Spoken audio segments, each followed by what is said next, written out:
This is Nick. This is Vinny. This is Steve. And you're listening to the No Sense Podcast.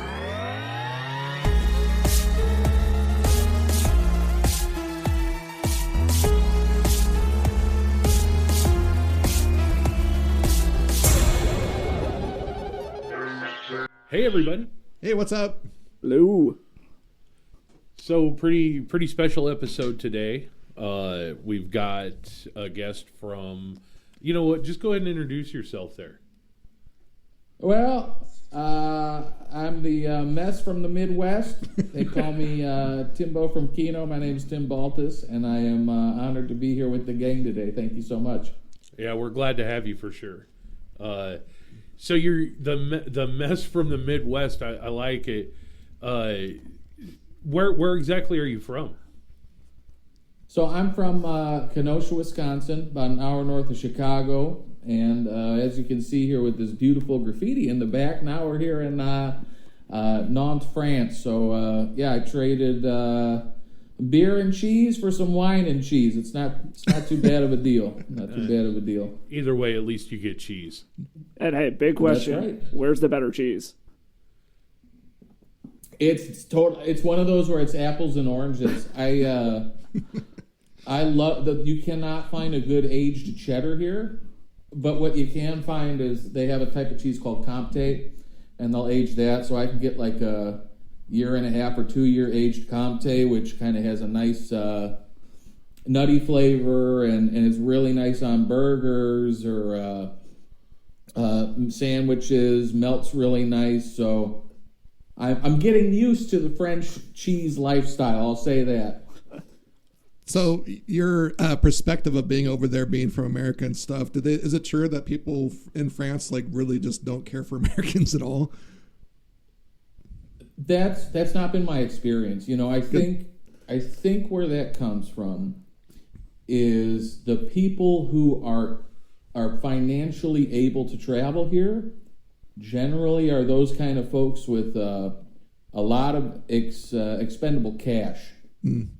And so when we think of people who are of that sort of class, generally, not all the time, but many times that comes with a certain attitude and a certain expectation of people around them. So I think both the French folks may not have liked those interactions, and the Americans of that certain type may not have liked those interactions as well. But in my experience, just being a normal dude, I'm in a city. This is not an international city so much as Paris or Lyon. I've had a really, really good experience here. Everybody has welcomed me with open arms, and people even are willing to speak English with me here. And I'm not in an international city, so the stereotype hasn't proven true with me, thank goodness. That's but awesome. Yeah, so just kind of an interesting viewpoint on that, you know. Maybe that stereotype only holds true with French Canadians. Given everything going on, that might be fair. Plus, the folks in Quebec, it's a totally different culture, right? And even the language is different up there. But I went to Montreal 1.5 ago, 2 years ago now, and I've been there a few times since. And the trips that I have taken there with my wife and her family, they've been pretty welcoming too. It's different, like I said, but I guess if I had to choose between the two, I do prefer the French culture here and the French weather, because it's been like 60 degrees here. We do not get snow, and what I tell everybody back home is, especially in France, because they don't understand why I would want to live here, and I'm like, listen, you do not have to shovel the snow, and that is a freaking blessing. It really is.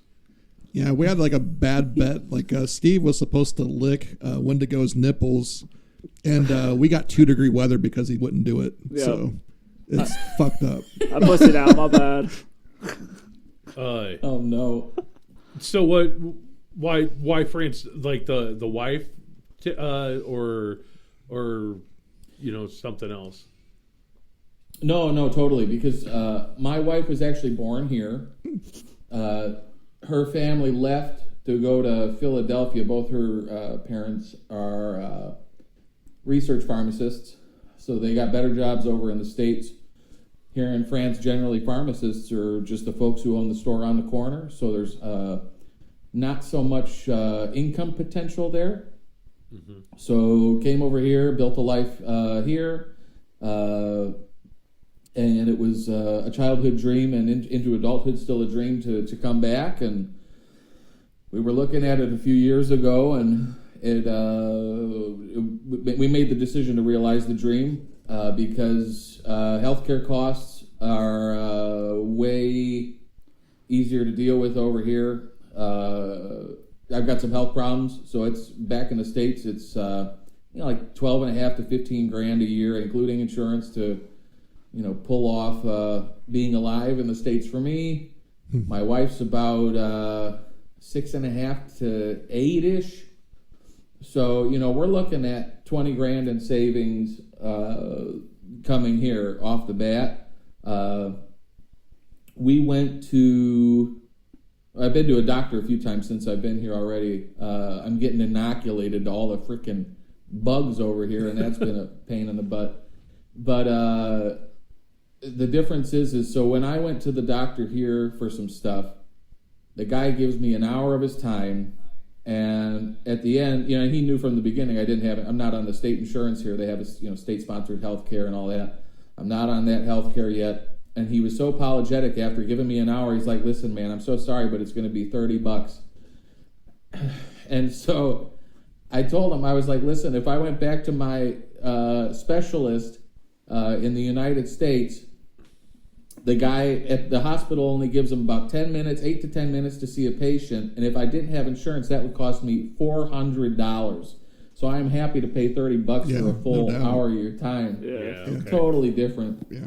Totally different. So I know adjustment there and stuff and trying to find work has been a little bit of a struggle because we follow you on Instagram and all that stuff, and the folks that are tuning into this don't know and stuff. But I know you had a GoFundMe and all that kind of stuff. Is that still up and running for you, or? Yeah, so the GoFundMe was for, I had some really wacky stomach issues last summer, and I was in and out of the hospital. I was having a bunch of imaging and tubes shoved down my throat and everything, trying to figure that out. I lost a ton of weight in a few days because I literally couldn't eat. There was so much pain in my my intestines, I think. And so I was thrown even more freaking medical bills, and folks helped. It was really nice because folks did help. Basically, that whole thing would have derailed me from leaving France with my wife, and it wasn't just the added cost of the medical stuff, but then I would have had to push back the flights. I would have had to deal with more costs with the lawyers and more costs with Airbnb forfeitures, and like all these different added costs would have been there. So it was like I needed to ask for help. People helped, and so we're okay. The help I need now is if you know any French guys that have jobs available, you have them give me a holler. It's a totally different world over here in every way. So on the job market end of things, we're continuing to network locally, putting out feelers for remote jobs with French corporations, and it's just trying to stay patient, and the goal is to be working at least seasonal jobs by like April or May. I've been talking to a buddy who works for the big backline company here in France, and he's been very kind enough to say that he's going to talk to his boss about seeing if I can at least get some seasonal employment, even if it's part-time hours. And I've got a few other folks who I've met locally, all drummers who I basically met through Instagram, or it was crazy. There was one guy, I went to a English speakers kind of corporate networking, shoulder rubbing event or whatever. And so I met a gal at this event, and I'm telling her, I do the corporate thing, but I'm also a drummer. And she's like, "Oh my gosh, my husband's a drummer." I'll get you guys in contact. She shoots me a text that night when she gets home, and it turns out that this guy's been watching. Now, I don't have a huge YouTube channel or whatever, but he'd been watching all my YouTube videos. Oh, that's great. So half a world away, and now, you know, I've hung out with him a few times. We went out to a funk jam in town here, and then yesterday, me, him, and his son grabbed coffee and hung out in the morning. And you know, this guy's going to try to connect. He's been trying to connect me with some folks. He's going to try to connect me with another guy who works at one of the big musical instrument distributors in town. He's recommending some other places to apply to. So it's just continuing to grow that network, continuing to you know, lean on folks who are willing to help. And there's so many good people here. Right. You know, that guy, his wife is from Mauritius, which is an island kind of off the African coast near Madagascar. And the way that he phrased why he's helping me is he said, listen, you know, his wife came here, I think 8 years ago now, and people all rallied to try to help to get her installed in the country. And, you know, he's trying to help us because he knows exactly how hard this is. So Yeah.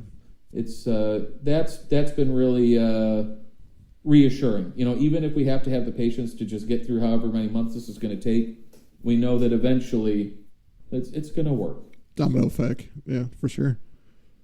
We were sorry. Go ahead. We were thinking about Nick doing an OnlyFans and just donating the proceeds if that would help you out. No, if it's okay, you know, go ahead. I'll circle back. Well, I mean, most of the videos and stuff that we like come across and everything, we know that you moved to France and everything, so we'll kind of get away from a little bit of some of that, but and come back to like the drumming side of it. How many sets before you decided to make the move did you have in your collection?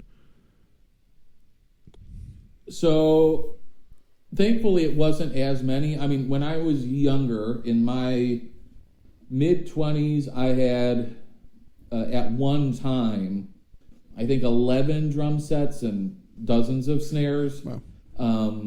Yeah, that's way too much. And I always come back to the phrase, you know, how many freaking drum sets can you play at a time? The answer is one. And if someone says it's more than one, they're lying. But so the way that I kind of worked this whole France thing is I had a bunch of project drum sets laying around. I had some, you know, I had a couple sets that I just couldn't figure out what I was going to do with them, and I didn't want to bring everything because room, you know, square footage here in France and Europe in general is just, it comes at a premium. It's expensive. Yep. So I gave one drum set to one of my closest friends. I gave boxes and carfuls of gear to other close friends. Sold a few other things that I could. One of my most famous drum sets, for the little freaking platform I have a kit that was very popular with the internet about 10 years ago. It was called Old Moldy. And that I sold to a very, very close friend back home that I've known since I was a kid.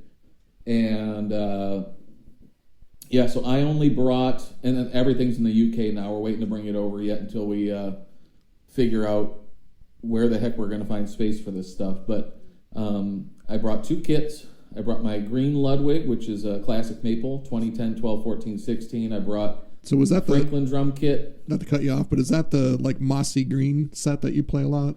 Yeah, Okay, kind of that right. olive drab Guessed kit. it. Yeah, I guessed it. So I was thinking about like we got to guess the two sets that he took over with him, and I guess that set because I've seen a lot of videos with you with that set. So You know, I had not heard of you until Nick showed me your videos.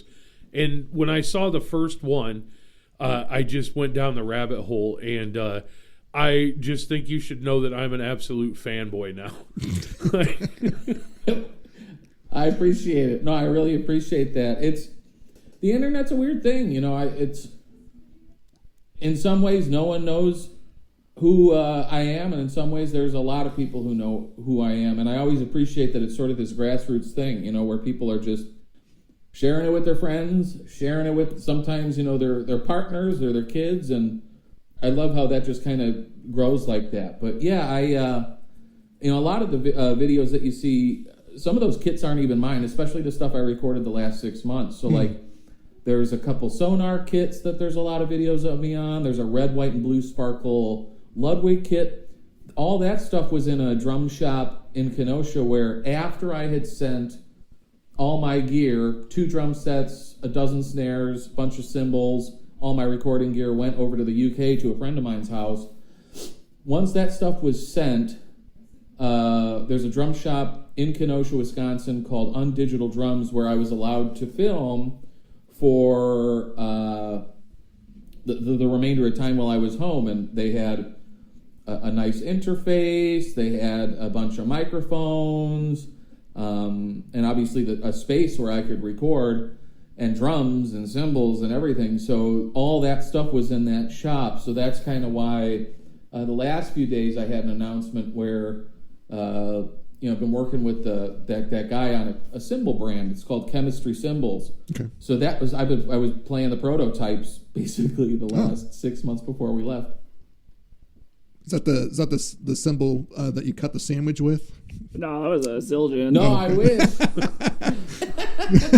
Man, Now, when I need to cut a fine piece of Italian bread here for my peanut butter and jelly sandwich, I'm not going to use this garbage knife because, well, it's not cutting anything. I'm going to get my 2014 20-inch thin crash here because it's got the weight and the thinnest width here of the cymbal itself, so that I can go right through the sandwich. man, that's going back, dude. Yeah.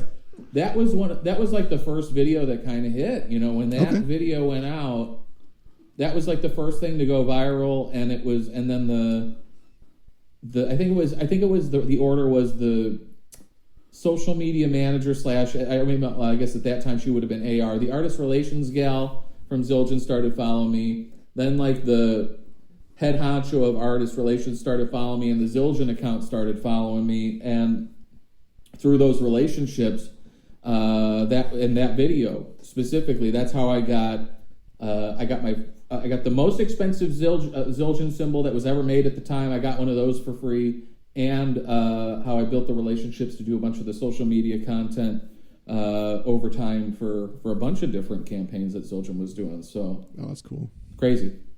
So do you find yourself more of a Zildjian or pasty guy? Like what was your symbol of choice? I guess there's so many brands of drums and cymbals out there, and I have relationships with Zildjian because I've played those since I was a kid. Sabians because I've also played those since I was a kid. In the last few years, I've built a relationship with the guys and gals at Turkish brand cymbals, which is the overall entity that makes Istanbul Mehmet Turkish cymbals, and then they do a bunch of white labels, so like Zoltan, Heartbeat. I think they do Soul Tone, a lot of names like that. And then now Chemistry. So, for me, I always go back to this kind of thing that we have in the vintage drum world, which is if you go to like the Chicago Vintage Drum Show, I'm sure it's the same if you go to Nashville or Connecticut or Delaware or any of these other ones. But in the vintage drum world, you have two types of dudes. You got drum people and you got cymbal people. Yeah. And drum people are generally the fairly normal ones. And the cymbal people, man, they are freaking nerds. They are complete nerds. And I love them. I'm not saying I don't love them, but they are very nerdy people. So to me, I get nerdy on the sound of a drum because I think you can get more particular about how to achieve the tones you want to get. For me, a cymbal is a cymbal is a cymbal. So when I find a line I like, I'm just up. I don't care. So there are some guys that will have 10 of the same exact cymbal, the same freaking thing, and they're like, I really like this spot on this cymbal. I have a dear friend who texts me about this stuff, and I love his enthusiasm and his dedication to trying to get those tones, but beyond saying that, yeah, that's a really nice sounding cymbal, like I don't care. So I'm gonna kind of pick your brain here. When it comes to cymbals, to me right now, after watching your videos, there's important things to look for when you're buying a cymbal. But now, the way they sound is secondary. So I was wondering what cymbals you could recommend for actually cutting foods, because that's the important thing for me. That's the most important thing. Well, honestly, I'd probably go back to Zildjian, because one of my favorite fun facts is that, so Zildjian owns Vic Firth, which is a drumstick company, but what most people don't know is in the cooking world, Vic Firth is really well known. So like my mom's best friend growing up had a Vic Firth rolling pin to roll out her dough for cakes and breads and stuff. I had no idea. So I would think it would be very fitting that if you get a Vic Firth rolling pin, you get a Zildjian Splash deep dish pizza cutter as well. I think that's probably the only way to go. God, imagine whooping somebody's ass with that rolling pin and making a thud sound like a drum. Oh no, all I can picture now is taking my splash symbol and putting it on a roller. Right. So funny. No, your videos, they are really fun to watch, and if you don't mind, we'll probably take some clips and post them in this episode too. Of course, if you're okay with that, yeah. And then I know a lot of people probably have questions about the red drum kit. Does everybody ask you questions about how that is like, comes down and it looks like it's perfect for the microphones and stuff? Was that the companies that you're recording at, or?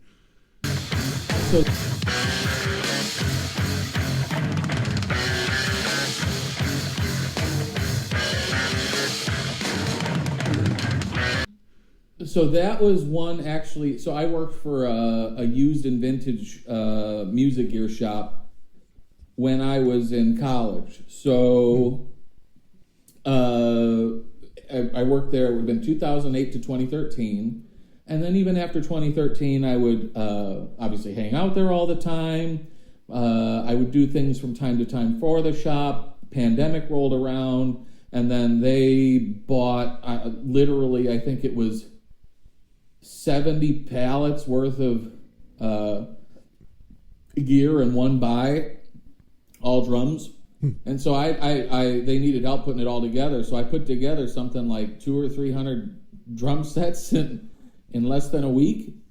And so when that relationship rekindled like that, then, we really were keeping in contact. And I went up there one day and walking around the back of this was a store in Milwaukee. And so I'm walking around the back of it, and there's a giant, North is the brand, North Drums kit, that big red thing. Mm-hmm. And I had always heard of these drums. I had never understood them. In fact, I did not say very kind words about them because I just thought this is just a silly concept. And the owner of the store let me take them home. The manager and the owner of the store said, just take them home. They take way too much room up in the back of the shop. Take them home, make some videos, and bring them back when you're done. So I brought them home. It's a 22-inch kick drum, and the sizes are really misleading because they look so big on the bottom end, but the heads are actually, it was 8, 10, 12, 13, and then I think a 14-inch floor tom, even though it opens up to this giant, kind of funnel at the end. Mm-hmm. So it's a really striking looking drum set. They are heavier than can be because they're all fiberglass, and it is a pain in the butt to transport them at all just because of the shape of these frickin' things. But under microphones, the way that I mic them is, most people, when you think of modern miking techniques for a drum set, you put a microphone by the drum head that we hit. But these things open up kind of like the old record players from the, teens, 1920s, 1930s. And so I tried to channel the way that they would mic what we call concert toms in the 70s, which were single-headed drums that just kind of went down like a cylinder, and you would put a mic underneath so that you would capture, when you hit the drum, the sound is going to kind of travel a different way. And I put it right at the end of these giant fanning funnels of each of these toms. My goodness, it's one of the craziest sounding things I've ever heard in my life. And if you're in the room with the drums in front of them, not player position, but watching someone play, They are the loudest drums you will ever hear in your life. They're crazy. They are crazy. So I get a lot of questions about that kit because not a lot of people see them. Sure. That kit and then the Jenkins Martin one, which is also fiberglass, but it's just traditional cylinders. Those are, I would say those are as loud. If they made a projecting drum, I'm pretty sure whoever was in front of that drum set would just die. But yeah, man, fiberglass drums, super, super cool stuff. Not seen enough. I know they're hard to build, but man, just a special, special thing. That other drum set, if they're fanned out, they'd be the King Ding-a-ling of drum sets then, huh? The King Ding-a-ling. That's the brand, dude. That's it right there. Should be. So what was the other drum set that you got to like bring out then, besides the moss green one? So I have that. I have the moss green Ludwig, and then I have the Franklin drum set, which is the yellow and black kind of bumblebee kit. Oh, okay. And I brought that one because it was something that I designed from the ground up. Great sizes, 20 and 16 inch kicks, 12 and 14 inch toms. For me, it's a total Europe kit because I could take the itty bitty drums out. It'd be easy enough to throw those in the back of an Uber, and they're not going to break my back. So yeah, those are the two kits for now, and we'll see. You know, I don't even have a place to play here yet, so we got to figure that out. I literally have no clue what music is going to look like even as a element of my life. So it's going to be interesting to see how that kind of plays out over the next 3 or 5 years. Sure. Do you you said you have two different sized kicks on that set, and that's pretty cool. I never even thought of doing that. But do you have a double kick on one of them so you can double kick with the same tone, or how's that work? So I use it as like one or the other. Okay. The kit was built as like a groove machine. So it has a short 20-inch kick so that I get this super punchy tone. But the kind of shape of the other kick drum is 16 by 12 too. So it's a little longer, so the air column inside works a little differently. The point of that itty bitty kick drum was actually to try to replicate as best as I could the sound of a kick drum on the D'Angelo record Voodoo. So it's like this hip hop thing that Questlove from The Roots played on. I just wanted this super bumpy. I don't know how they accomplished it, but to me it sounds like an old marching drum that they just tuned up, and it just has this big bumpy musical thing going on. Or you can make it kind of just this almost like a Wolfpack style kick tone, where you'll see some videos where they have it looks like a tom-tom as a kick drum, and it's just filled with a pillow, and then they mic that so it's just kind of fluffy but punchy at the same time, and very, very quick note. So that was kind of the point, is you don't find a lot of drums like that. So if I'm going to build a custom drum set, I want to build a custom drum set that does things that almost nothing, where there aren't a lot of other drums out there that do that thing. Right. Yeah, that makes sense. Steve's actually a drummer as well. Cool. I drum at it. As you can see in the studio here, I pick at a lot of things. But do you have anything? Stories? I mean, yeah, so like Vinny was saying, I've been a drummer for most of my life. Started out learning back in like elementary school and band, and then played in a couple of bands in college and high school. I haven't played as much since I moved out here as I would like to, but just hearing the stories of you getting to play in the shops and everything and trying on all these sets, it reminds me of the local drum shop in my hometown, Dynamic Percussion. And I was there constantly just trying stuff out. The story of the weird kick shapes and everything reminded me of this one set. It was a like dark green Gretsch set. I forget what series it was, but it had a oversized kick drum in terms of depth. I want to say it was like 20 diameter but 22 deep or something crazy like that, and they let me play on it, and it sounded like a cannon. It was just the deepest, boomiest sound out of a drum set I'd ever heard, and I loved it. I wanted that set so bad, but I could not afford it. That's what we called those kicks back then. The years I'm thinking about when those really got popular would have been the late 2000s. Yep. Nick and I were talking about hardcore music from that era and everything, and so we actually we called those Canon kicks. There was the 20. Usually they do squared off. Sometimes they do even longer, but there was a 20 by 20, sometimes a 20 by 22, and then there was a 22 by 18 would have been standard, but you saw 22 by 20s, sometimes 22 by 22s. I don't know how any of those guys got those freaking drums in their cars, but they sounded cool. Yeah, for sure. And usually the drummer in the band will have a compact car. Oh yeah, I had a Honda Isn't that the Civic way? with 2-door. Yeah, it was great fitting my kit in my car, trying to go to play shows at the school or like over at other people's houses when we were playing house parties and stuff. Yeah, it was like a clown car with my kit and my set. It's funny because when I was drumming, I had a Pontiac Grand Prix. And then I stopped drumming and joined a different band where I was playing bass.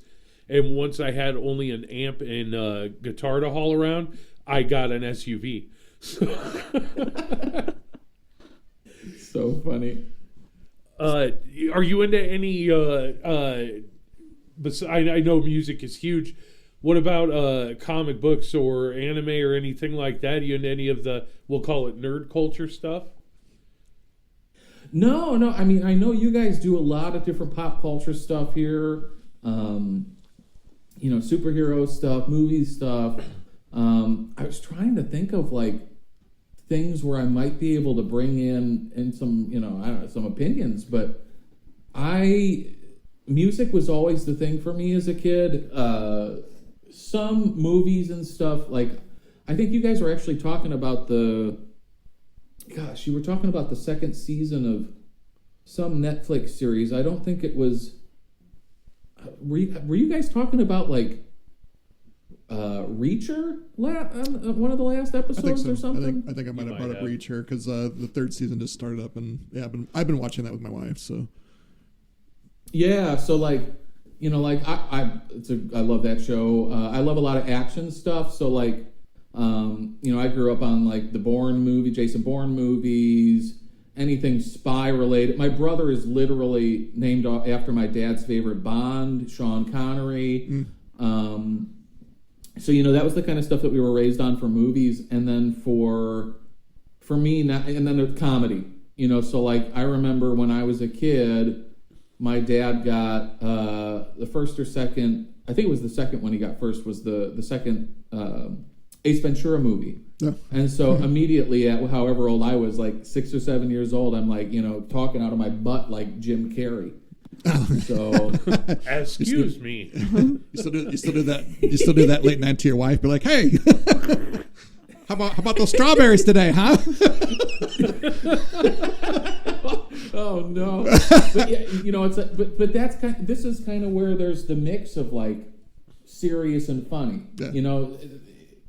It's hard to ride that line in the movies, but if you watch my Instagram, that's kind of where I lie now. It's like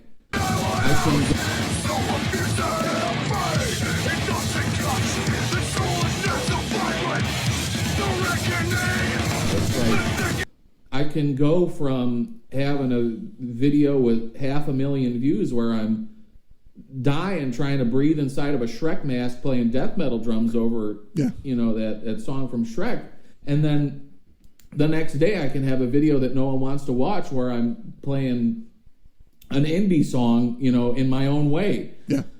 So that's kind of the balance of the whole thing, and it's held that whole piece of my life. The movies have informed the whole way that I approach the music.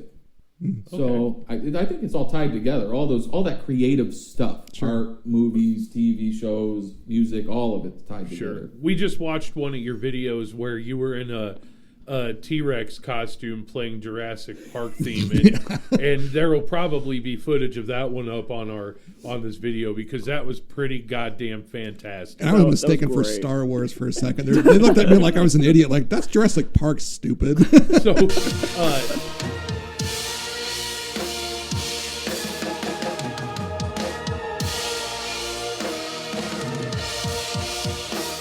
stupid. So, are I you wish I still Jurassic had Park that. I would fan? totally do the Star Wars. Yeah. I would totally do the Star Wars themes in the Jurassic Park costume. That'd be wonderful. Or another thing would be a Star Wars theme in Star Trek gear.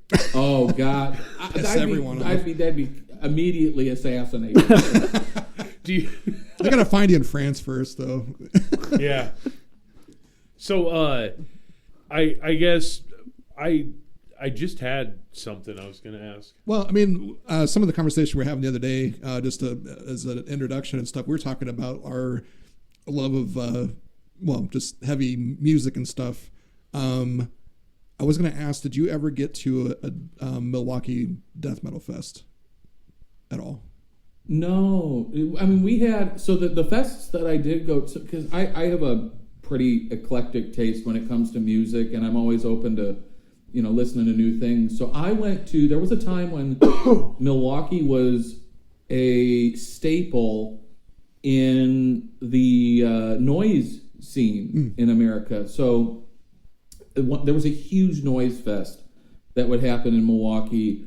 And like one of the names that comes to mind, like in the same room, very, very different nights, I saw a very popular, as popular as you can be in the noise world, act called IDM Theftable. And then a few years later, before either of these bands blew up, this is a room that's probably as big as the room I'm in now. You could fit the band plus like maybe 35 people if you were scrunched in there. In that room, I saw Full of Hell and Code Orange when they were still Code Orange kids. Okay. It was incredible, dude. Incredible. Yeah, that pivot with that band got a little weird with like some of the electronic stuff that they're trying to do now. That's a really weird change, in my opinion. There's a it's hard. I think there's a lot of these bands try to either mature or find a more mainstream route to try to make this commercially viable. Mm-hmm. Sometimes it works. If you look at Turnstile, yeah. I mean, wow. The way that they were able to take some of these really heavy musical elements, but wrap it up in a package that had so much pop sensibility. To me, it's like, think of like punk bands like The Clash. The Clash was another one of those bands that took some of these themes of harsher sounding music, rap the same way that you listen to Turnstile. I mean, they have a song that has like a reggaeton beat in it or an island style beat in it. And then the same way, 50 years ago now, The Clash was using reggae and ska sounds that they were pulling from Jamaican groups in the same city that they were living in. So it's just kind of interesting to see that through line after all these years still working. Yeah, I've seen another band I saw live, and they were just as good as listening to the record, but Angel Dust, the singer from Trapped Under Ice, is the singer in that band, and it's like, just like Turnstile's got a very, like, Ween meets reggae, like, hardcore sound to it. It's, like, really fascinating, because I'm a fan of all of that stuff, so... That's crazy. I'll have to look that up. Yeah. Angel Dust, it's like D-U, the S is like a money sign, and then, yeah. It's of course, because it's 2025, sure. So the name Angel Dust spelled normally has probably been used 800 times. You got to delineate somehow. Yeah. What kind of assholes use denomination symbols in their logo? Right. Yeah, right. I mean, losers. What is there a couple things that you've been listening to lately that's new to you? New to me lately. So I got off of streaming. So I am just on an iPod now, believe it or not. Okay.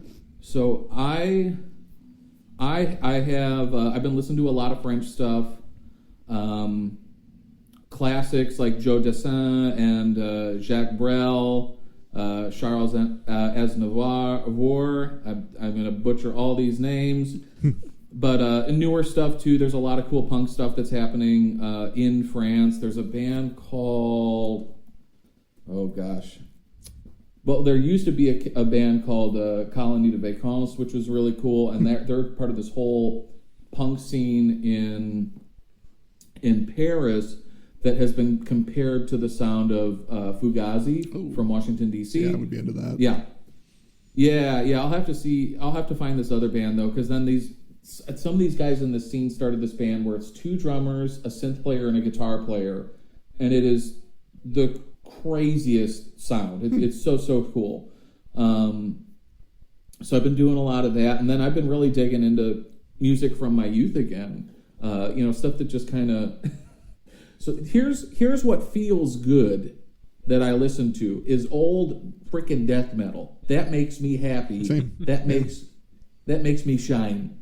So, I don't know what that says about me, but like I grew up on bands like Despised Icon. I've been listening to a lot again. Spawn of Possession, The Faceless, like old stuff from The Faceless. I grew up, again between Milwaukee and Chicago, so. I go to albums that aren't even on streaming. I go to before Born of Osiris was Born of Osiris. They were Rosecrans. I listened to that demo that they made. What's that? Born of Osiris is like redid that first album so many damn times. So, like I have like the demo version of that album and then the polished version. I always go back to the demo and then found out that I love the demo. Yeah. Then going back and like listening to like the new stuff, they just redid it again a little differently. And I was just like, why? Well, why? It's such good music, and I love the changes in production though. I think what it was is all of these changes in audio production were happening at that time, and the guy, the main force behind that band is the drummer who writes a lot of the songs. He obviously plays the drums on them, and then I think he was very, very involved on the production side too. So, hearing these different iterations of the sound.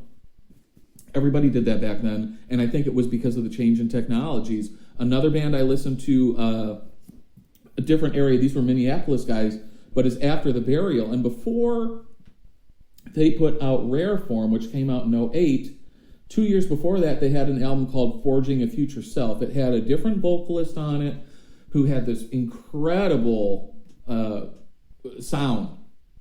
But what they did was 2006 was right around the time that TuneTrack, the company TuneTrack, made this software called Drum Kit from Hell, which was basically instead of recording a drum set, you could type in what you wanted the drums to do, and this would make that sound.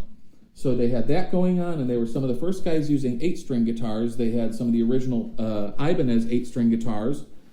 So they made that record, Forging a Future Self, and then you see some of these sounds and songs coming back around through the catalog, but the difference is the software would be updated, so the sounds would be different for the drums and this sort of thing. So I think it's fun to have those sorts of elements.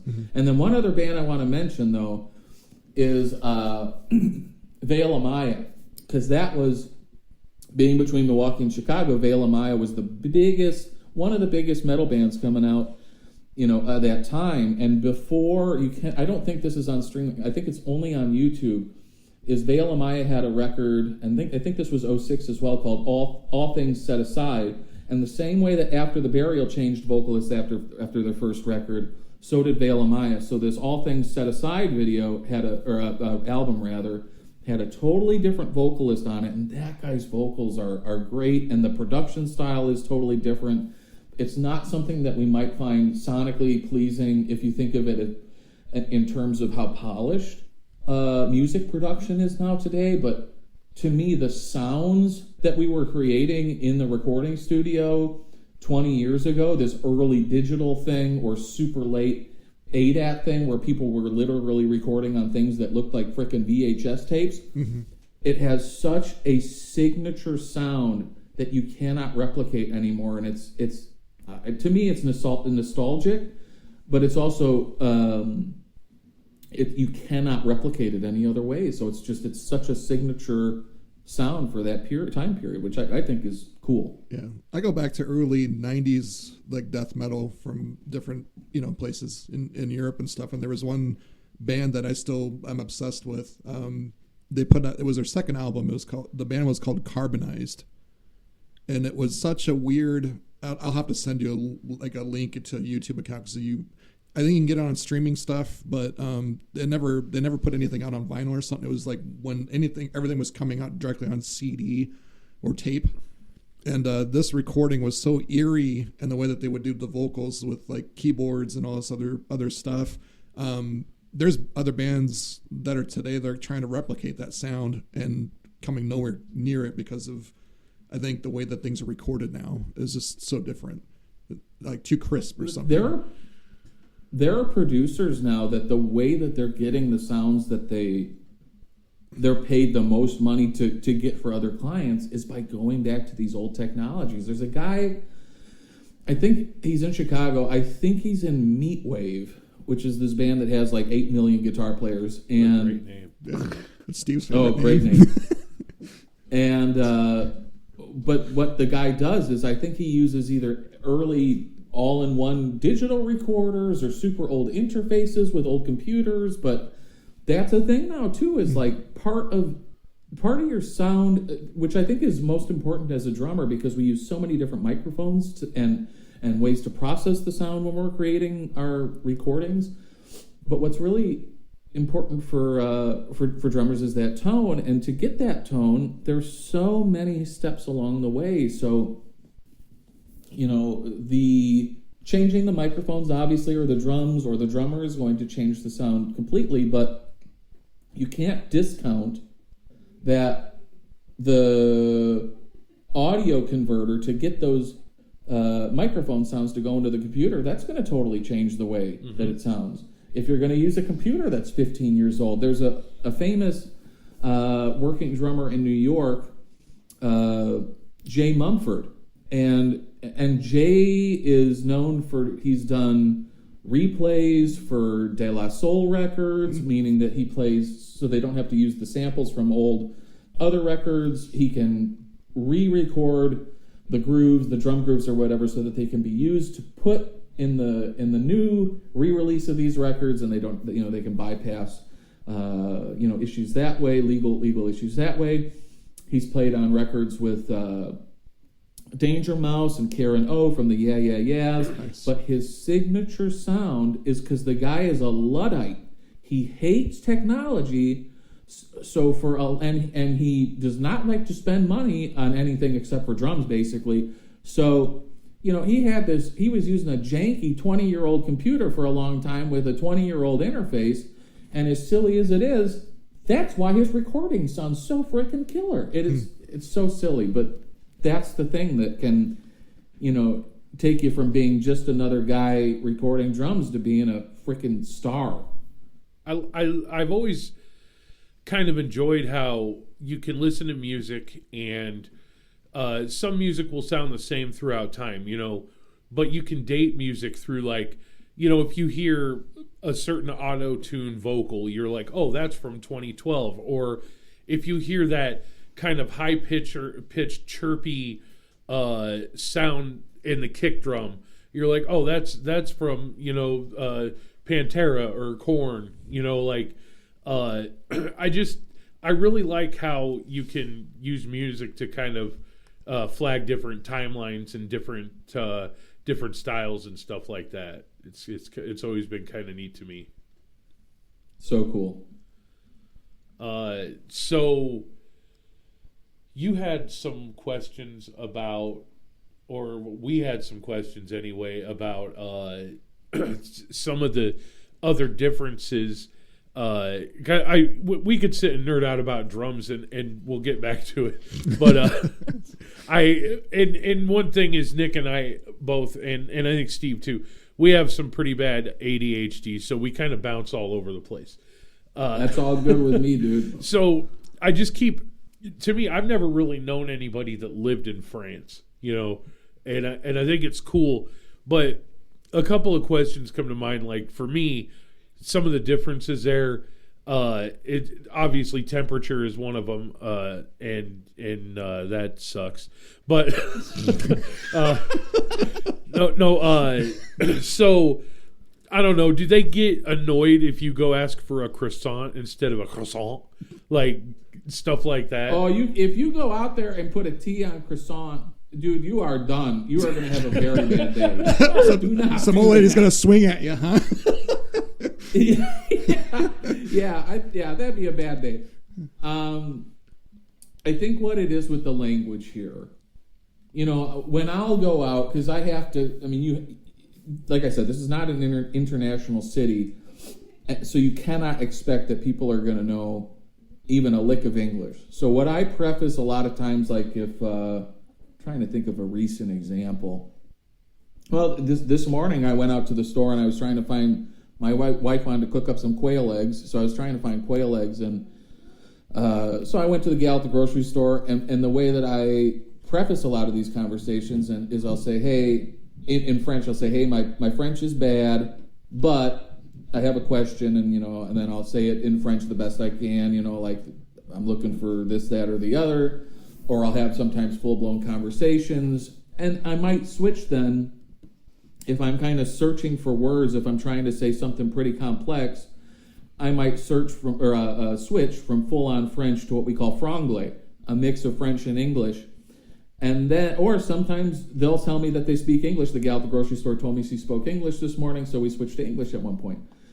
And so as long as you start in French, you do your best, you try to explain, hey, my French is bad, I'm American, my wife's French, I'm just here trying to live my life.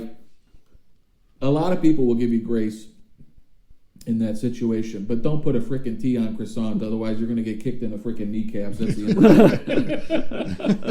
end. It's funny, he's talking about croissant, but you heard the Milwaukee area come out when he said that. So when he's passionate about something, it's really Midwest. That voice just comes out, man. When I'm 35, so it's not like I don't think about it, but this is the accent of my people. So yeah, we say my family. What's that? I was going to say, like, you say wee too much out there, it might mean something a little different. Well, what they do is, so, we is like yes.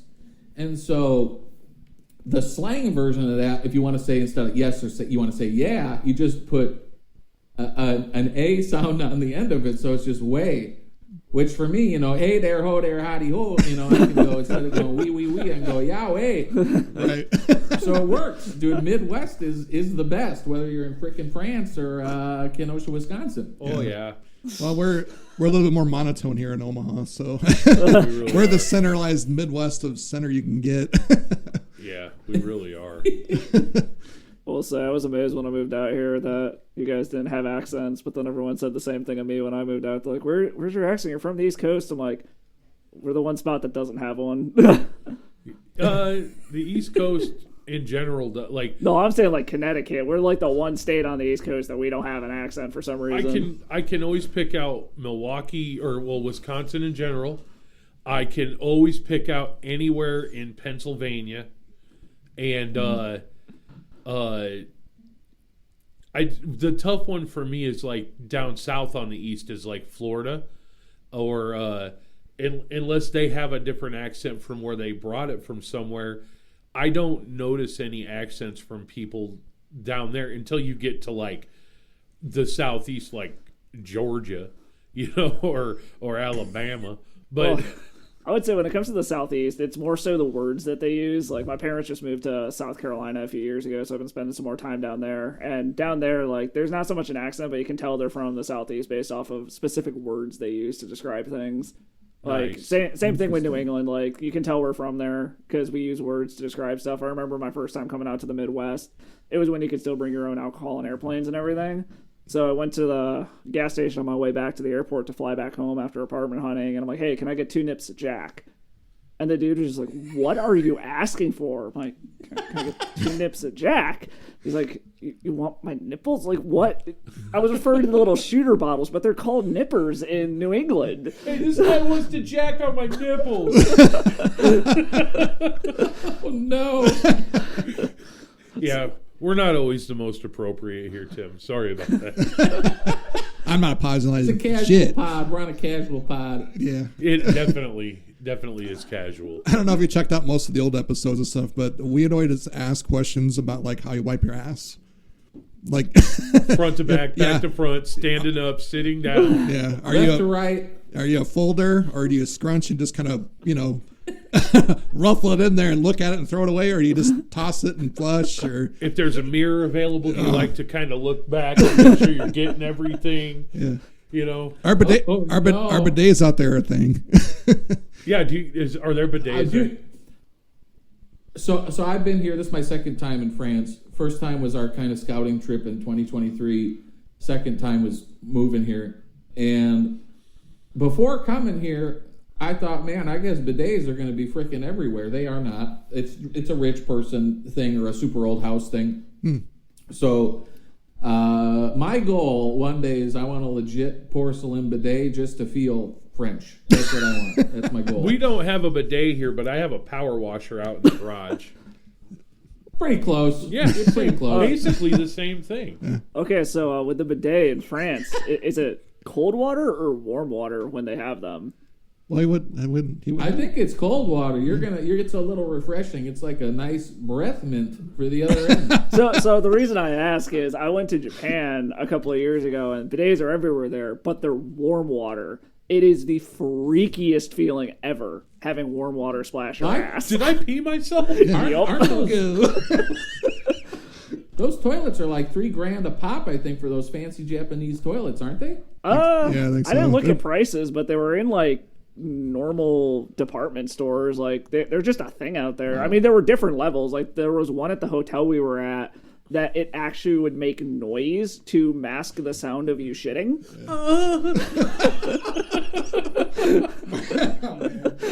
We live in a wild world, boys. Yeah.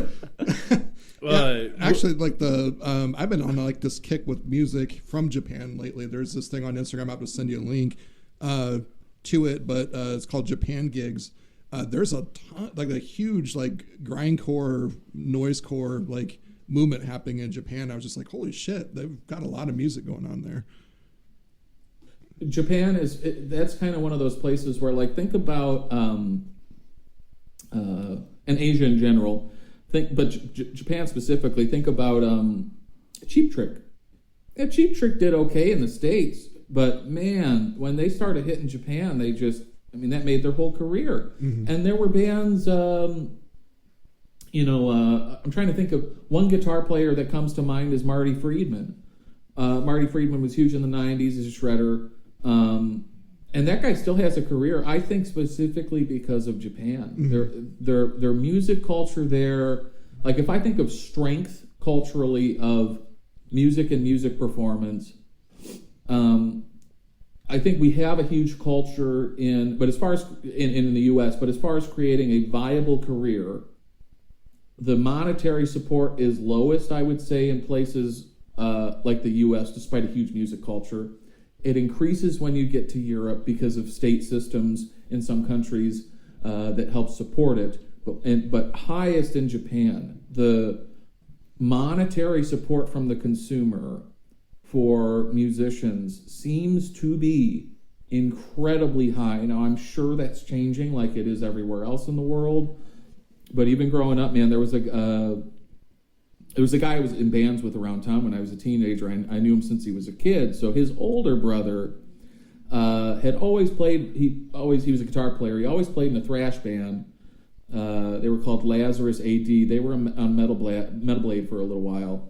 But the most success they had was going over to Japan. I mean, they're just killing it over there. They love music and they love metal. They love metal. Yeah, I've noticed that big time over there. There's a few bands. There's a Sailing in the Wind or something like that. It's like a new metal, like very chuggy breakdown band. Would have been like 2010 to 12 era, kind of like hardcore. And I think they have like a residency at a club, and they play there like either weekly or nightly, and it's just crazy. Japanese music, though, musicians, they can tend to piss me off because I'll be watching like perfect example, My Hero Academia.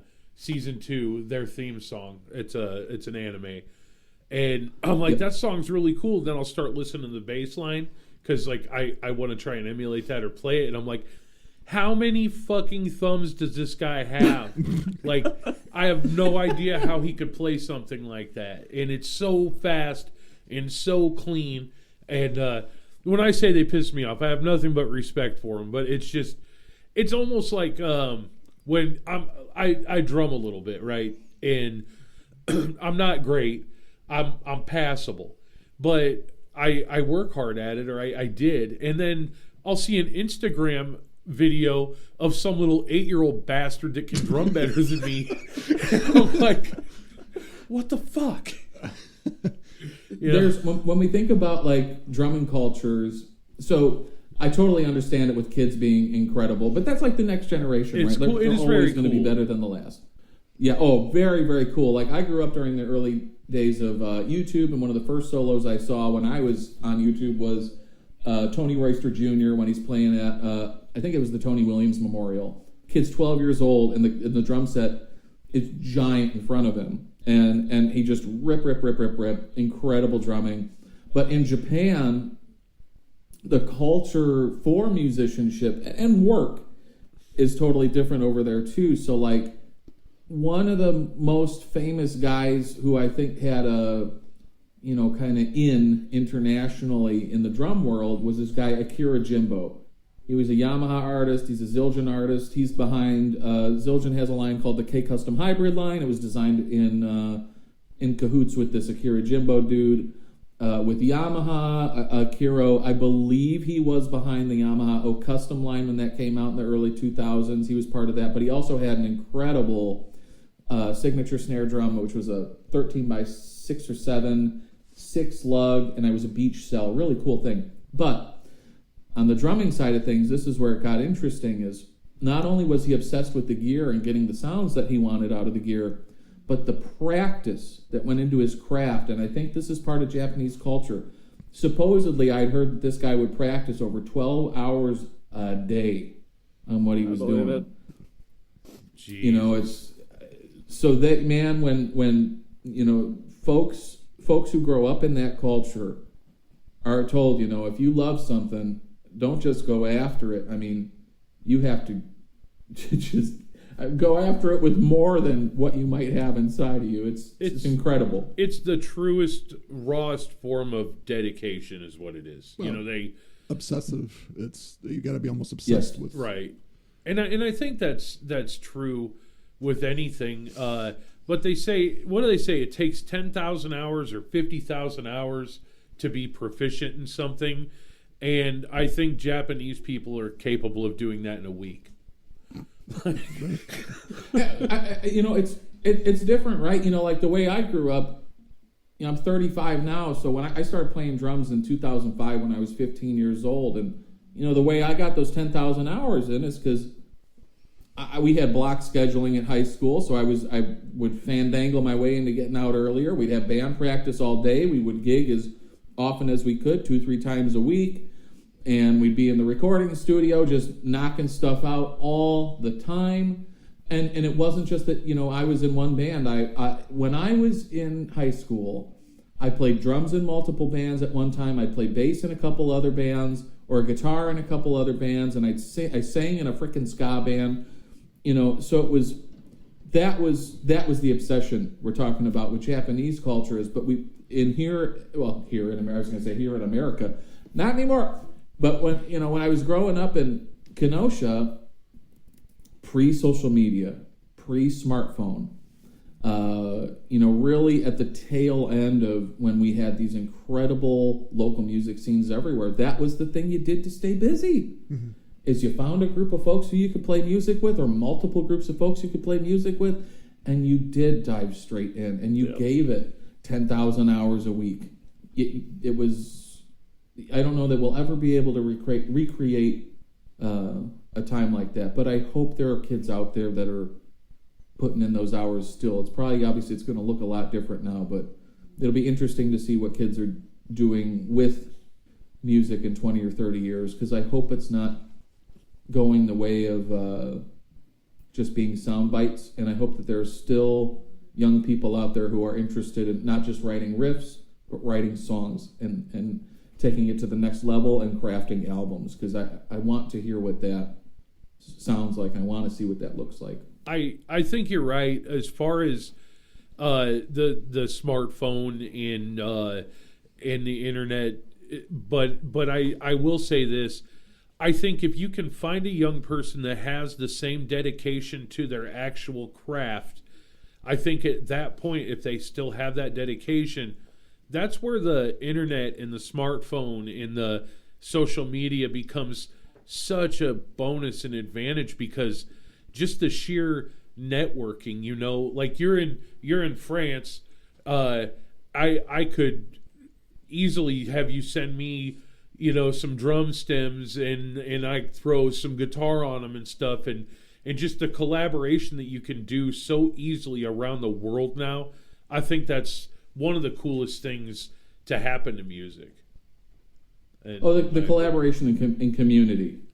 Collaboration in community are huge because of social media. And I would have gotten nowhere with my drums if not for social media. I was grinding. I started gigging when I was 12.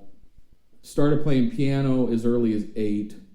So, really, from we'll say 12 on, well over a decade. I gigged out till I was 26. And I tried to figure out how to make that the focal point of my life. But it never took off. There were always these opportunities that could have been there. I missed some opportunities, really big opportunities. So then when I quit playing in bands when I was 26, all that time went into, in the immediate, it went into social media. Instagram had just taken off.